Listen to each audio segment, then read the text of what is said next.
G'day everyone, we're Krista and Tony, a couple of Australians that have taken a year off to travel the world. Starting our travels in America, we rented a van for 60 days as we head up the west coast up to Canada. In this episode, we head to a place called Mexican Hat in Utah, where we stay the night at Gooseneck State Park. The next day, we then head towards Bridges National Park via Highway 261, which is a sketchy road that cuts into a sheer cliff. We also stop by some amazing pueblo ruins and learn a bit about their fascinating history while ending up in the small town of Blanding, with an amazing free lakeside campsite. The town of Mexican Hat is an arid, dry place that was first settled back in 1908 while prospectors were drilling for oil. This curiously named town gets its name due to a rock formation resembles a sombrero. Left Monument Valley and we're going for Gooseneck campsite, which apparently overlooks a big cliff, which will be pretty cool. Hey!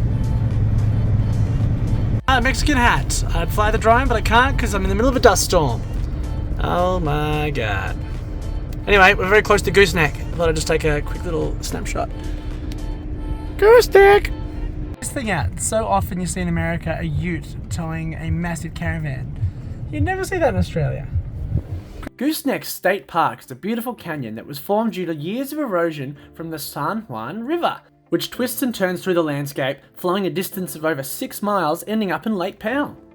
As these geological units were pushed up, the river cut through them, following the path of least resistance, which just happened to be in this beautiful shaped river. Look at these guys having a terrible time. Look at all the wind. Lucky, we're in a van, but I know they're paying all too well. Let's have a look at the view, huh? Yep, it's pretty much Horseshoe Bend. Less horse, more goose. Oh, I can't believe these poor suckers. I don't even know how they're supposed to cook in this weather. Lucky, we've got our own kitchen. Woo! Actually, kind of scaring me holding that knife.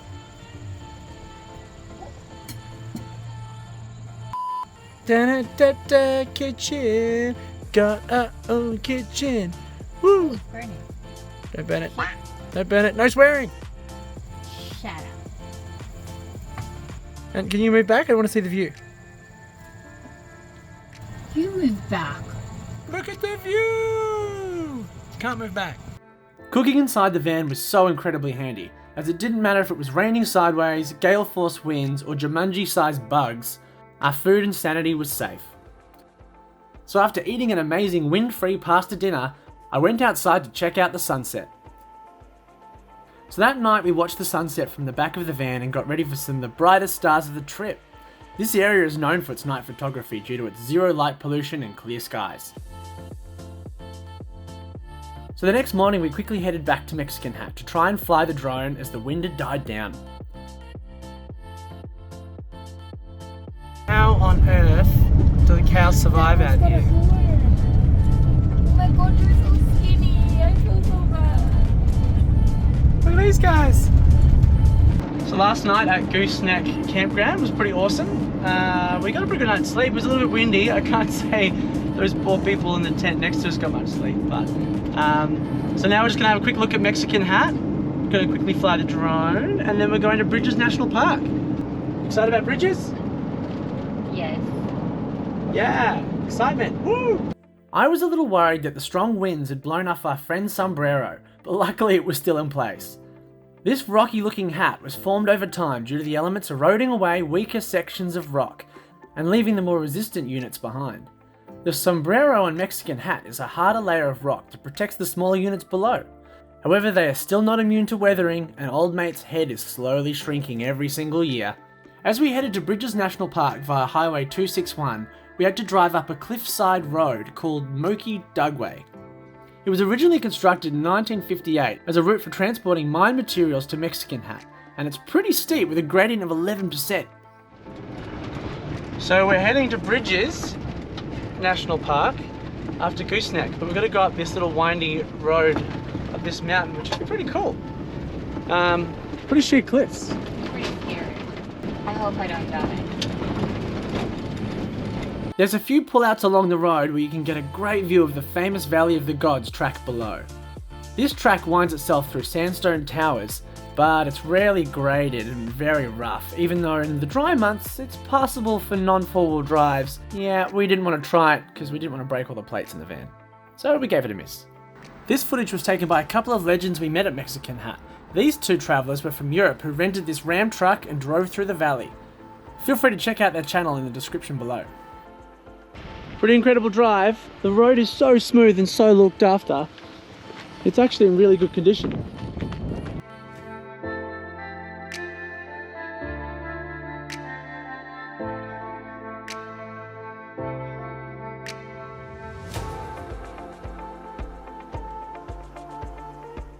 This road is pretty amazing.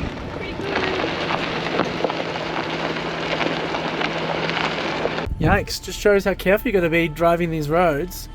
Looks like there's a car that went around the corner just a little bit quick. Looks pretty old though. What a crazy road. Alright, let's head to Bridges. I'm hungry. You're always hungry. Take me to McDonald's. There's no McDonald's here. Actually, there probably would be one. Just around this corner.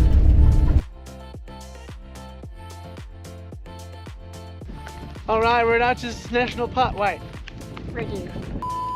Alright, we're at Bridges National Park. And we are now at the first bridge, which is Sapapa Bridge. Now for a close-up of the bridge. Extreme close-up. Probably too extreme. Look at that. There it is. That's why they call it Bridges National Park, ladies and gentlemen. And we're just going to stop for a little bit of lunch. Just this beautiful overlook. Next to our lunch spot, we visited some nearby ruins. The people who inhabited these structures are known as the ancestral pueblo and occupied these structures from 1 to 1300 AD. That's a long time ago. These hunter-gatherers used this area both for hunting and for local agriculture. Pretty interesting stuff. So we jumped in the van and headed out to check out more archaeological sites on our way to the town of Blanding. Okay, we're now on the way to see some ruins. I believe they're called Cave Tower Ruins. So we've got a mud map here from someone at the visitor centre, and I think you're supposed to go through a metal gate. Very vague descriptions, but I think that was it. Off the freeway, not marked at all, and we're going to go up this road. Let's do it. So this road turned out to be super sketchy and we don't want to risk the van, so we're walking it. It's only, I think, 0.3 of a mile, and then we get to see some ruins.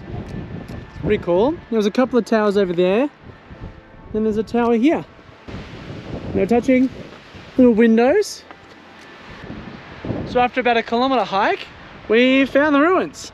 And these are old watchtowers, hundreds and hundreds of years old.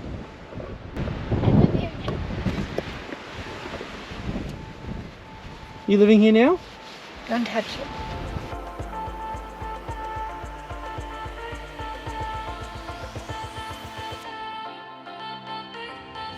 So after leaving Tower Ruins, we sussed out a BLM site near the town of Blanding in Utah. And to get there, we had to drive through some pretty amazing terrain, just like this incredible man-made canyon. This man-made section of road was literally sliced right through this ridge, which was pretty amazing to see. The roads in America, for the most part, were pretty decent, with sections like this just blowing our minds. Yet some roads were full of potholes and super sketchy at best, especially some of the freeways in California. Wow. They literally carved this out. This reminds me of Zion. Yeah. This beautiful BLM site was situated on a man-made lake near the small town of Blanding, with this incredible mountain in the background. And this is our campsite for the night. We found this place on Campendium, which is just a BLM site. And there's heaps of birds everywhere. Yeah, they're loving it. And look at this view. Still, what an absolutely incredible spot. And it's free. What's for dinner tonight, gorgeous? Chicken and veggies. So what we've done is we've bought quite a bit of chicken, a few chicken fillets, put them in the freezer, and we've defrosted them. And then every night we'll have some sort of different meat with a couple of vegetables, huh? Yeah, pretty good. Master chef over here, just doing the best job ever. I know, I'm the best. So she usually cooks and then I normally clean up. So I can sit here and enjoy the view.